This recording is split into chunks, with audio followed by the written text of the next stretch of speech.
कोई भी सपना साकार करने के लिए सबसे जरूरी है सही कोच का होना। चुनिए EduACS नीट मेंटर काउंसलिंग को और करें अपने नीट काउंसलिंग का सपना साकार। Download the app now.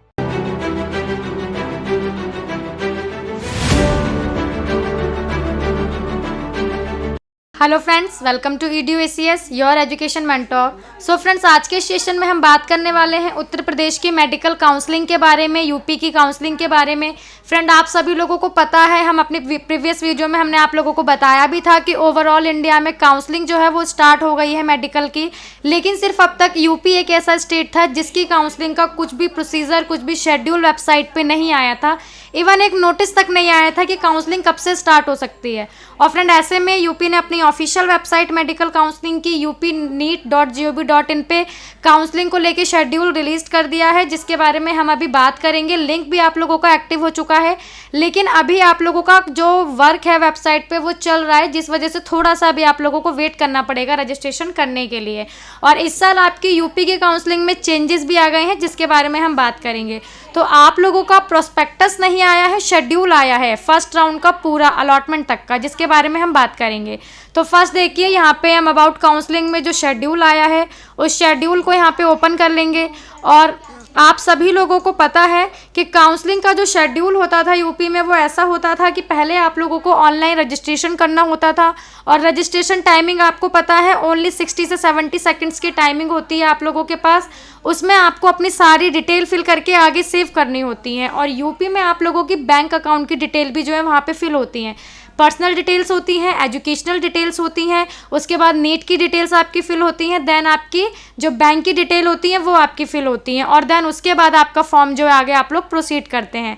इस साल भी आपका यही है कि पहले आपको ऑनलाइन रजिस्ट्रेशन करना है। आप लोग देख सकते हैं कि रजिस्ट्रेशन का जो शेड्यूल है काउंसलिंग का वो आप लोगों का अभी आया है, कुछ समय पहले, अभी थोड़ी देर पहले ही शेड्यूल वेबसाइट पे आया है। रजिस्ट्रेशन आपके आज से 2 बजे से स्टार्ट हो गए हैं, अभी प्रोसेस में भी है, लेकिन वेबसाइट पे थोड़ा वर्क चल रहा है, जिस वजह से जो थोड़ा सा सर्वर है अभी आप लोगों का काम नहीं कर रहा है। तो और आप लोगों को जो होता था रजिस्ट्रेशन के बाद सेकंड फेज जो होता था वो होता था नोडल सेंटर पे जाने का। आप सभी लोगों को नोडल सेंटर पे डीडी लेके जाना होता था। नोडल सेंटर की डिटेल आप लोग जब ऑनलाइन रजिस्ट्रेशन करते थे तो उस टाइम जितने भी नोडल सेंटर हैं आपके यूपी में, सारे नोडल सेंटर आप लोगों की लिस्ट आती थी कि आपके पास में जो है वो कौन सा नोडल सेंटर पड़ेगा। तो उस नोडल सेंटर को आप क्लिक करके, उस नोडल सेंटर को क्लिक करके टाइमिंग को कर करके आप उसमें जाते थे। नेक्स्ट डे आप लोगों को जाना होता था, क्योंकि डेट वाइज होता है इन लोगों का, आपने आज किया है तो आपको कल जाना होता था। लेकिन अभी जो आप लोगों का शेड्यूल आया है तो इसके मुताबिक इसमें ये चेंज यहाँ पे बताया गया है कि जो आप लोगों की यूपी में सिक्योरिटी लगती है, 2 लाख की जो सिक्योरिटी अमाउंट है प्राइवेट के लिए, और गवर्नमेंट के लिए जो सिक्योरिटी अमाउंट है यहाँ पे 30,000 चार्जेस आपके हैं। ठीक है, तो ये जो सिक्योरिटी है वो आप लोगों की ऑनलाइन लगेगी। ऑफलाइन इस बार आप लोगों का प्रोसीजर नहीं हो रहा है यूपी में, और ऑनलाइन आप लोगों को प्रोसीजर होगा। जैसे रजिस्ट्रेशन का लिंक है ऐसे ही आप लोगों का सिक्योरिटी का भी लिंक है। इस साल मेडिकल की काउंसलिंग के लिए यूपी में 4 से 5 लिंक एक्टिव किए गए हैं, अभी हम आगे वीडियो में बात करेंगे। तो रजिस्ट्रेशन करना है, पंजीकरण धनराशि वही जो आपका अमाउंट है, रजिस्ट्रेशन का अमाउंट है, देन सिक्योरिटी अमाउंट आप लोगों को पे करना है 2 लाख का। उसके बाद मेरिट लिस्ट आएगी। टाइमिंग की बात करें तो विंडो आपका ओपन हो चुका है, और लास्ट डेट जो है वो आपकी 28 अक्टूबर आफ्टरनून में 2 PM तक है। तो आप लोगों के पास अभी 6 दिन का टाइम है, आज से रजिस्ट्रेशन स्टार्ट हो गए हैं। 6 दिन में आप लोगों को जो कैंडिडेट यूपी की काउंसलिंग के लिए इंटरेस्टेड हैं, आप लोग जानते हैं यूपी एक ओपन स्टेट है, अदर स्टेट के कैंडिडेट यूपी की काउंसलिंग के लिए एलिजिबल होते हैं। यूपी में कॉलेजेस भी आपके काफ़ी हैं। अगर प्राइवेट कॉलेजेस हम देखते हैं तो 30 से 31 तक आपके यूपी में प्राइवेट कॉलेजेस हैं, जिसमें से 4 जो कॉलेज हैं आपके, 4 से 5 वो आपके माइनॉरिटी के कॉलेज हैं। और यूपी में जो माइनॉरिटी चलती है वो आप लोगों को पता है, मुस्लिम माइनॉरिटी है। देन उसके बाद आपकी एक जैन माइनॉरिटी का कोटा वहाँ पे जो है वो तीर्थंकर मेडिकल कॉलेज, TMU मुरादाबाद का जो कॉलेज है वहाँ पे आपका जैन माइनॉरिटी कोटा चलता है। और आपका पंजीकरण धनराशि वही कि पहले आपको अपना रजिस्ट्रेशन करना है, देन उसके बाद आपको अपना रजिस्ट्रेशन चार्जेस पे करने हैं, उसकी डेट भी सेम है। सिक्योरिटी अमाउंट की जो आप लोग सिक्योरिटी पे करेंगे उसकी जो डेट है वो 22 यानी आज से आप लोग पे कर सकते हैं रजिस्ट्रेशन के बाद।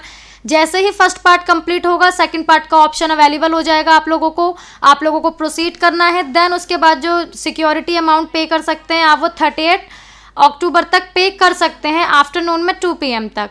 ठीक है। उसके बाद है state merit list. Merit list आप लोगों की 29 अक्टूबर को ऑफिशियल वेबसाइट upneet.gov.in पे आएगी। और आप सभी लोगों को पता है कि यूपी की 2 वेबसाइट हैं, एक है UPDGME जिस पे काउंसलिंग के नोटिस आते हैं, एक है upneet.gov.in जिस पे काउंसलिंग का प्रोसीजर होता है। लेकिन ये जो नोटिस है वो आपका upneet.gov.in पे आया है। काउंसिल वेबसाइट ये भी आपकी ऑफिशियल ही है, क्योंकि सारा जितना भी प्रोसेस होता है रजिस्ट्रेशन का, पूरी चॉइस काउंसलिंग का, वो आपका इसी वेबसाइट पे हैंडल होता है। अभी DGME पे ये वाला नोटिस अपडेट नहीं किया गया है। ऑनलाइन चॉइस फिलिंग की बात करें तो ऑनलाइन चॉइस फिलिंग आपकी 1 नवंबर से स्टार्ट हो जाएगी आपका 11 AM से, और आप लोगों की 4 नवंबर तक आफ्टरनून में 2 PM तक चॉइस फिलिंग चलेगी। आपके पास चॉइस फिलिंग के लिए जो टाइम है वो 1 तारीख से लेके 4 तारीख, यानी कि 2, 3, 4, हमारे पास 3 दिन तक का टाइम होगा। और 4 नवंबर को भी हम सिर्फ आफ्टरनून में 2 PM तक ही चॉइस फिलिंग कर सकते हैं। और जो रिजल्ट आएगा आप लोगों का फाइनल रिजल्ट, वो 4 या 5 नवंबर यानी कि 4 या 5 नवंबर को ऑफिशियल वेबसाइट पे आ जाएगा। और जो आप लोगों का अलॉटमेंट लेटर होता है डाउनलोड करने की, जो उसकी तिथि यानी कि जो डेट होगी अलॉटमेंट लेटर डाउनलोड करने की, वो आप लोगों की 7 नवंबर से 11 नवंबर तक होगी। और इसके बाद का जो होगा, अभी इसके बाद का नहीं आया है, काउंसलिंग का सिर्फ शेड्यूल आया है, प्रोस्पेक्टस नहीं आया है। शेड्यूल में आप देख सकते हैं कि नियम जो है, वहाँ के इंस्ट्रक्शंस जो हैं वो चेंज हो चुके हैं। हम थोड़ा सा नीचे पढ़ भी लेते हैं। पंजीकरण करते समय अभ्यर्थी को अपने नीट का रोल नंबर, ईमेल आईडी, हम अभी यहाँ पे एक चीज़ देखेंगे, पहले हम इसको पढ़ लेते हैं इंस्ट्रक्शन को। और जो रजिस्ट्रेशन चार्जेस हैं वो 2000 चार्जेस होंगे। ऑनलाइन सबमिट करने हैं। काउंसलिंग में प्रतिभाग करने हेतु राजकीय क्षेत्र के MBBS BDS सीट हेतु 30,000 करने हैं। और निजी क्षेत्र के लिए, अगर आप प्राइवेट के लिए जा रहे हैं MBBS में, तो 2 लाख के आपको जो सिक्योरिटी है वो पे करनी है। BDS के लिए अगर आप जा रहे हैं तो 1 लाख की सिक्योरिटी पे करनी है। दिव्यांगजन अभ्यर्थी को दिव्यांगता प्रमाण पत्र भारत सरकार द्वारा निर्धारित केंद्रों से जारी प्रारूप पर ही मान्य होगा। अगर आप PWD के कैंडिडेट हैं, फिजिकल हैंडीकैप कैंडिडेट हैं, तो आपका PWD कैंडिडेट आपको तभी माना जाएगा जो हमारे भारत के ऐसे केंद्र हैं जो कि आपको घोषित करते हैं कि आप जो है दिव्यांगजन अभ्यर्थी हैं, तभी आप लोग उसके लिए एलिजिबल होंगे। और इस साल आपको यूपी में डॉक्यूमेंट्स भी अपलोड करने हैं। ये बात हुई हमारी शेड्यूल की। जो शेड्यूल है, जो इस साल रूल चेंज हो गया आपका कि ऑनलाइन प्रोसीजर आप लोगों को करना है। अब हम नेक्स्ट बात करते हैं कि रजिस्ट्रेशन कहाँ से करना है। तो ये ऑफिशियल वेबसाइट है, इस पर आप लोग देख सकते हैं स्टेप 1 रजिस्ट्रेशन।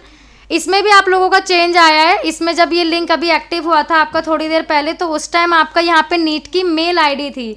लेकिन अब आपका सिलेक्ट कोर्स में आपको नीट यूजी, आपका जो भी नीट का रोल नंबर था वो नीट का रोल नंबर मेंशन करना है। नीट का जो आपका एप्लीकेशन नंबर था वो नीट का एप्लीकेशन नंबर, देन उसके बाद आपको जो ये कैप्चा शो हो रहा है, ये कैप्चा आपको जो है यहाँ पे मेंशन कर देना है। तब उसके बाद आपको लॉगिन कर देना है। लॉगिन करने के बाद आईडी पासवर्ड ध्यान से नोट कर लेना है, स्क्रीनशॉट कर लेना है।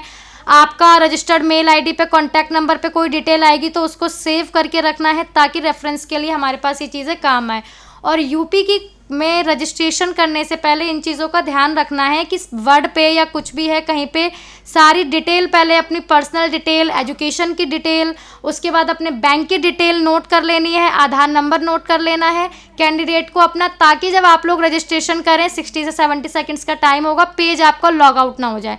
क्योंकि पेज लॉग आउट होगा तो आपको अगेन सारा प्रोसीजर जो है वो करना होगा। ठीक है, तो सारी डिटेल पहले वर्ड पे आराम से, नोट पैड पे, वर्ड पैड पे आराम से नोट कर लीजिए, देन कॉपी पेस्ट आप लोग कर सकते हैं। देखिए सेकंड हम चलते हैं यहाँ पे कि सेकंड आपका जो लिंक है, सेकंड लिंक है अपलोड डॉक्यूमेंट, यानी कि आप लोगों के डॉक्यूमेंट्स होंगे जो अपलोड होंगे।